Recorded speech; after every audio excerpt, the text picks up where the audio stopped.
Were you arrested? Yes. Ann. That was my first arrest ever in my life. Boston debutantes arrested. Yeah. The best thing was that one of the things we'd been told at civil disobedience training was to be prepared for this kind of long time in jail. And so I had followed instructions and brought 2 peanut butter sandwiches and a book to read. And they let me keep them.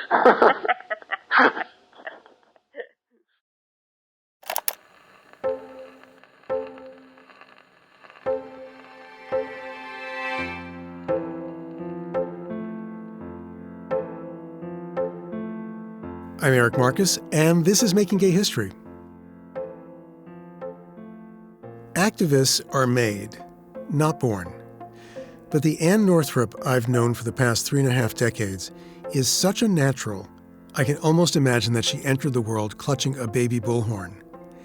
Ann was a confident, high-achieving kid from the start with an innate gift for leadership. Loud, but out and proud? That came later. As fierce and fearless as Ann appeared even then, she kept her sexuality a secret. I don't remember how Ann and I first met, but it seems inevitable that our paths would cross. Without knowing it, I'd been following in Ann's footsteps for years. I attended Vassar College a decade after she did, and at different times, we both worked at ABC's Good Morning America and CBS Morning News, where Ann eventually rose to become a coordinating producer.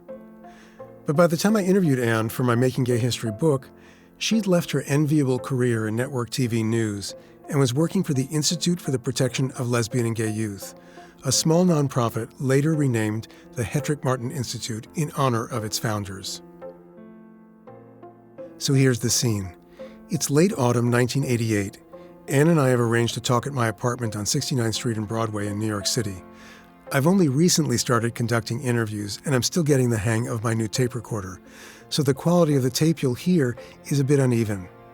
But I managed to get Ann mic'd up and press record. We dive right in, not with the official interview, but with some good old-fashioned workplace gossip about our experiences at ABC and CBS and our former colleagues, until we finally get down to business.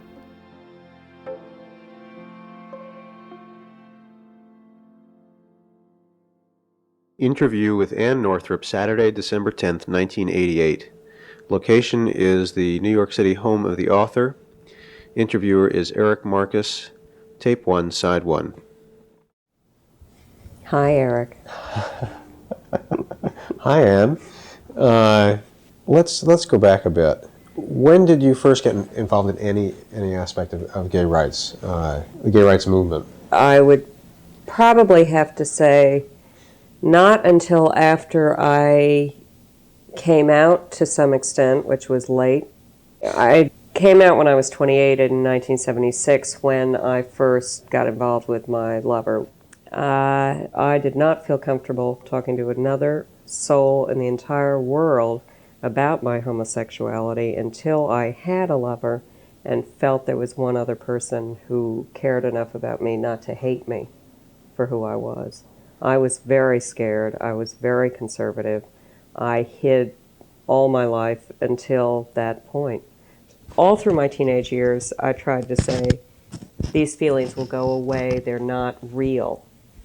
Because I'm not one of these awful people. I can't be one of these weirdos, these Martians, these horrible, disgusting perverts. That's not me.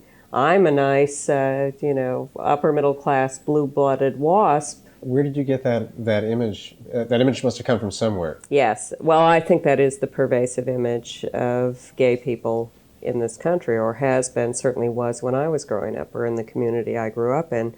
Limp-wristed men known as fairies, women who looked like truck drivers and were known as bull dykes, and wore motorcycle boots or whatever, and were unattractive, disgusting people.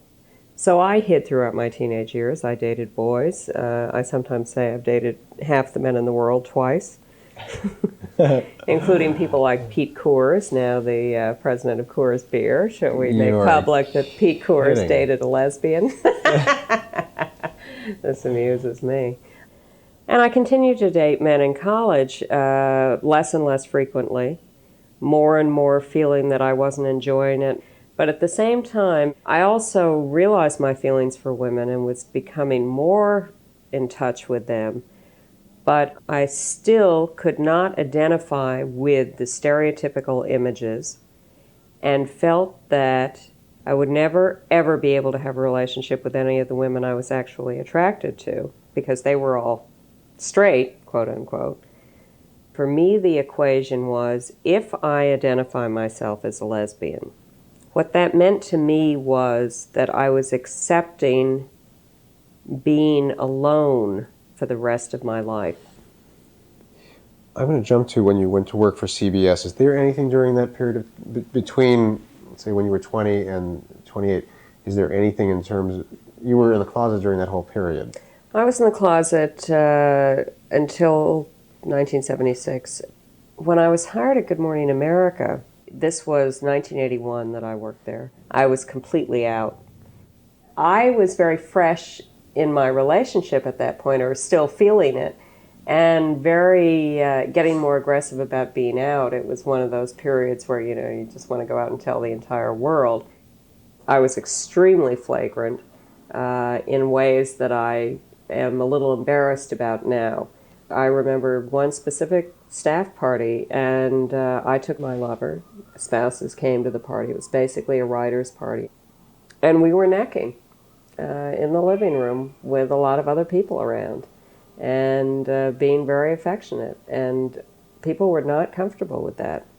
And I know that there were a lot of mean remarks behind my back, several of which were reported to me.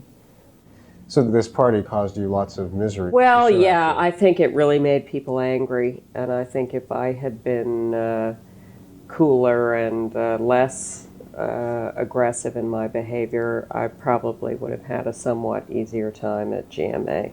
And in fact, by the time I got to CBS, I had gotten a lot of that out of my system, and I think I had a very successful and happy time at CBS with my colleagues. One of the lovely things at CBS was that because I had the picture of Angie Dickinson on my telephone and because I would talk about her aggressively as just someone I found enormously attractive, and because I would refer to the fact that I was attracted to older, sleazy blondes, of which she was the epitome, there came a day when she, in fact, was booked by Pat Collins in the entertainment unit for a post-tape.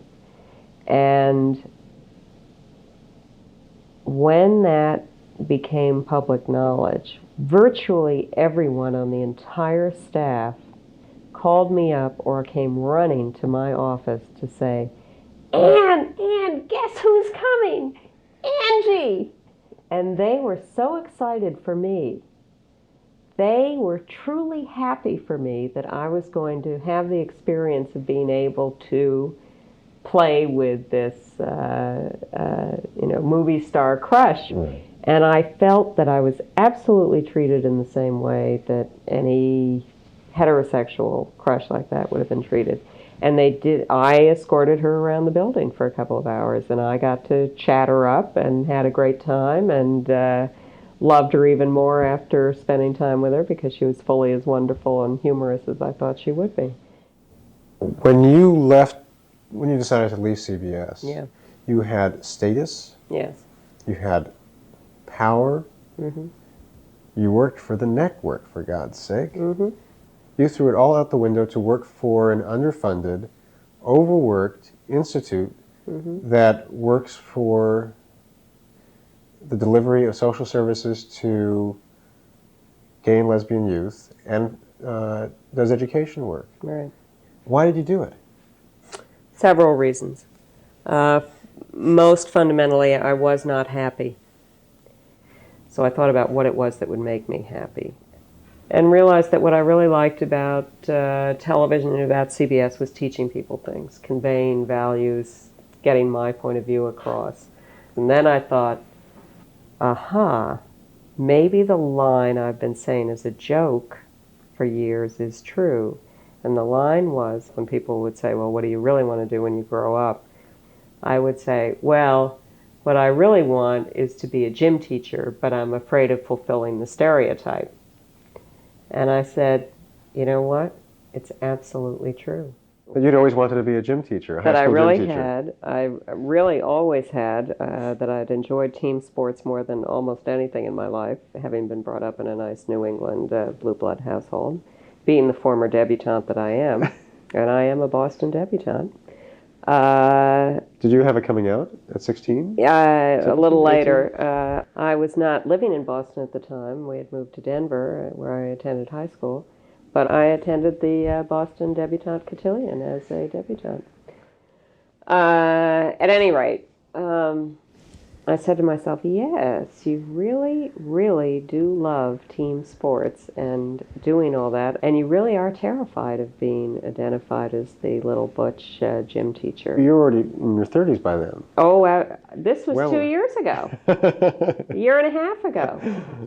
At any rate, I decided I wanted to teach. No more beating my head against a wall. I was going to teach field hockey in a private girls' school, and I would teach elite, smart alecky girls just like me, and I would probably divide my time between team sports and maybe a little 19th century English literature on the side. Little field hockey, little Jane Austen. In the midst of exploring this, I had lunch one day with a friend of mine, Vivian Shapiro, a lesbian who has some prominence in the current movement. And she said, well, what about the Harvey Milk High School? How about that as a place to teach? And I thought, perfect, what a great idea. She said, call my friend Joyce Hunter. I said, fine. I called Joyce. I went down to see her at the Institute, which was then on East 23rd Street, and sat down with her and showed her my resume, which knocked her out. She sort of, what are you doing here? Right. And I described my little teaching dream. And by that time, adjusting my thinking to the Harvey Milk School, I thought, oh, okay, what I'll do is I had grandiose dreams. I said to myself, I'll take all these gay boys and I'll make them into the city champ softball team, and it will destroy all the stereotypes of gay boys. And this will be my great accomplishment. So I described all this to Joyce, and she just got hysterical and thought I was the funniest thing that had ever walked in the door. Because, as she explained to me, the Harvey Milk High School was not some great Gothic structure with hundreds of kids, but was in fact one room in the back, and that was the Harvey Milk High School. And they certainly didn't have a gym or anything approaching a sports program. So Joyce was a little surprised. Joyce was amazed. Joyce was hysterical. But she then said to me, no, the Harvey Milk High School is not appropriate for you. That's not, forget that. She was very dismissive very quickly, but said, but we have a contract from the City Department of Health to do advocacy of AIDS education, to go around and talk to community groups, parents groups, Board of Ed, whatever, to advocate for AIDS education. Not to do actual AIDS education, but just to be advocates for AIDS education. And would you be interested in that? And I said, you want to pay me cash money to do public speaking? Me, the big ham? And she said, yes. And I said, where do I sign up? It just sounded to me like the greatest idea in the whole world. And the most ironic thing of all to me is that what I've found I enjoy most is not the speaking to community groups or to boards of ed or parents, but as it turns out, I am doing direct AIDS education to kids, and that is the most fun of all. Dealing directly with kids. And the most exciting experience I had with that was one day last year or earlier this year, at a Daytop Village drug rehab facility in Brooklyn.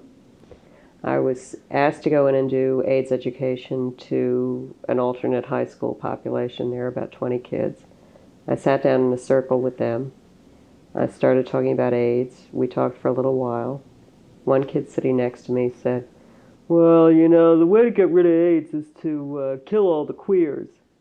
And this was the first time I'd had something like that happen, and I turned to him and said, It's interesting you should say that because I'm one of those queers, and I'm certainly not crazy about your language, and that's not the answer, but let's talk about that. And everybody's jaw dropped to the ground, and we proceeded to have a 2.5-hour nonstop conversation, me and these kids who were basically self-identified fag bashers. Certainly that kid was. 2.5 hours nonstop. Kids do not sit and talk to grown-ups for 2.5 hours nonstop. And it was one of the most exciting experiences I've ever had. Why was it exciting? Because I could talk honestly about my life, because I could exchange information with them that they were obviously so, it was like they were in the middle of the Mojave Desert and someone offered them a canteen of water. They were so thirsty for this information, for this conversation. I had not been hired to go talk about homosexuality to people, but that experience made me understand how important and valuable it was, because I go in with what, in fact, is a radically different point of view, which is my own normalcy. Don't tolerate me as different. Accept me as part of the spectrum of normalcy. And that turns out to be a radical point of view, but one that is very exciting to most people. 1 year to the day after my sit-down interview with Ann, on December 10th, 1989, Ann participated in a controversial protest at New York City's St. Patrick's Cathedral called Stop the Church. It was organized by ACT UP, the AIDS Coalition to Unleash Power, a direct action and advocacy group founded to save the lives of people infected with HIV in the face of overwhelming indifference and neglect from the government, the medical establishment, and society at large. Ann had joined the group the previous year and was among the scores of protesters arrested at the demonstration. It was a huge story at the time.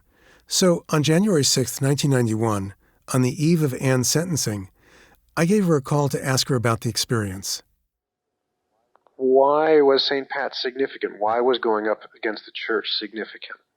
Because the Archdiocese in New York does everything it can do to interfere with instruction about safe sex, tries to stop the AIDS education curriculum, is currently trying to stop any availability of condoms in schools. And because the cardinal was standing up and lying about HIV. He was telling people that monogamy would protect them from infection, and that condoms didn't work. And those were both major lies, as far as I was concerned, that were going to kill people. Was this a day when the cardinal was in the church? Oh, yeah, absolutely. This was a Sunday. Yeah, 10:15 Mass, the major Mass every Sunday. It was this whole big deal. There were 5,000 demonstrators outside. The place was chaos outside in the street. There had been a lot of publicity leading up to this. People were amazed at the turnout, but it was such an appealing target. People are so angry at Cardinal O'Connor and the Archdiocese here that people just came out in droves, even though it was about 5 degrees out and bitter, bitter cold. 40 or 50 of us drifted into the church trying to get there early to make sure that we could get seats and everything, but then they cleared the church for one of only very few times in history, filled it with cops, took bomb-sniffing dogs inside, made us wait outside while they searched everything. Then they opened up the doors and let us in again. The entire local and network press are in there. The mayor is in there. Koch went in to defend the cardinal. The police commissioner was there to defend the cardinal. Now, meanwhile, mind you, there were maybe 36 of us who planned to do anything, and no one plans to do anything more than just read a statement. Mm-hmm. So now there are hundreds of cops, the mayor, the police commissioner, bomb-sniffing dogs, several hundred seminarians who have been brought in as decoration for the front area. Undercover cops as ushers everywhere. And the place is quite tense. And the cardinal is standing up and mumbling and making pronouncements about the coming disruption. So the sermon started, we started doing our prearranged things. The cops started swarming all over the cathedral. What were your prearranged things? Me and others lying down in the middle aisle, maybe 25 or 30 of us in the middle aisle. Several clumps of people in various parts of the cathedral starting to read a statement aloud.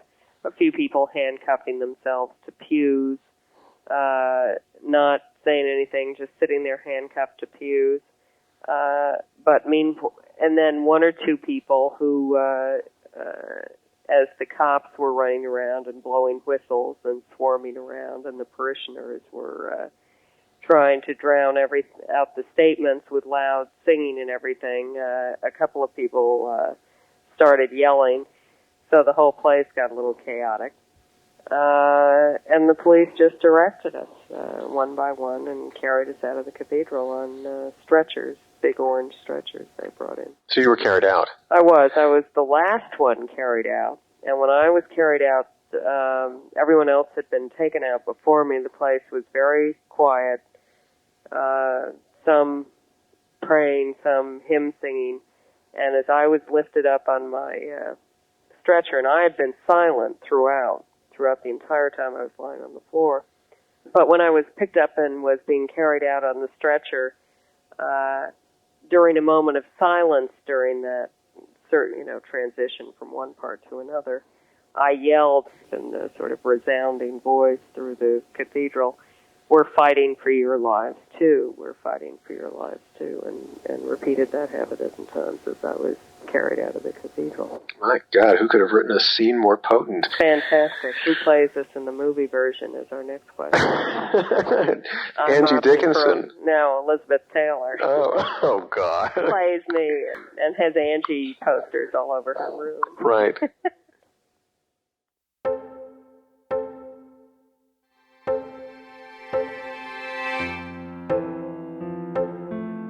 The day after our call, Ann was found guilty on all the counts she faced: disorderly conduct, disruption of a church service, trespass, and resisting arrest.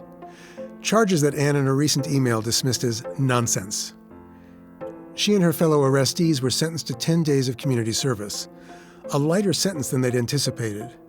At the hearing, the judge acknowledged that the protesters had engaged in civil disobedience for honorable reasons. But she said, even Gandhi and Martin Luther King had to pay a price for civil disobedience. By the time Ann left the Manhattan Criminal Courthouse, the national press had gathered on the front steps of the building. Ann stepped up to the bank of microphones and declared, "The judge compared us to Gandhi and Martin Luther King." It was a Northrop masterclass in righteous spin. Ann's Stop the Church arrest was not her first and not her last. And ACT UP New York is just one of the activist groups Ann has dedicated herself to over the decades. In addition to fighting to end the AIDS crisis, she's spoken out for LGBTQ equal rights and against gun violence and police oppression, and she's called attention to the many injustices that exist at the intersections of gender, race, and class. In the mid-1990s, Ann returned to her roots in journalism, and since then she's co-hosted the weekly national cable TV show Gay USA, together with Andy Humm, another legendary activist. And in 2018, at the age of 70, Ann became a founding organizer of the Reclaim Pride Coalition, which now hosts the annual New York City Queer Liberation March, a return to the activist, democratic, and non-corporate spirit of the first Pride marches. Ann Northrop remains a role model for new generations of activists who are building on the movement that people like her helped to create. I'm proud to call her my friend. Many thanks to our dedicated Making Gay History crew, including story editor Inga Dataya, associate producer Ali Lemer, audio engineer Kathleen Conti, researcher Brian Faree, photo editor Michael Green, and our social media producers Christiana Pena and Nick Porter. Special thanks to our founding editor and producer Sarah Birmingham and our founding production partner Jenna Weiss Berman at Pineapple Street Studios. Our theme music was composed by Fritz Myers. Thank you to the New York Public Library's Manuscripts and Archives Division for their assistance, and thank you to Con Edison for their generous support of our education work. Season 10 of this podcast has been made possible with funding from the Jonathan Logan Family Foundation, the Calamus Foundation, the Kipper Family Foundation, Christopher Street Financial, Mary Cadigan and Lee Wilson, Brian, Christine, and Alex White, Louis Bradbury, and scores of other individual supporters. Head to makinggayhistory.com where you'll find all our previous episodes, archival photos, full transcripts, and additional information on each of the people and stories we feature. And to keep up with what we're doing, sign up for our newsletter on our website and follow us on Facebook, Twitter, and Instagram. And please keep those 5-star iTunes ratings coming so more people can discover our proud history through the voices of the people who lived it.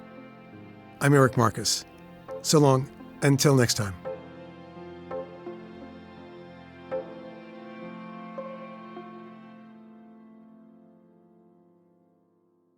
Let me ask you some follow-ups. Regrets? Not having been able to date women in high school. So to paraphrase, your only regret is not having dated girls in high school. Right. That may be the end of your interview. That's fine.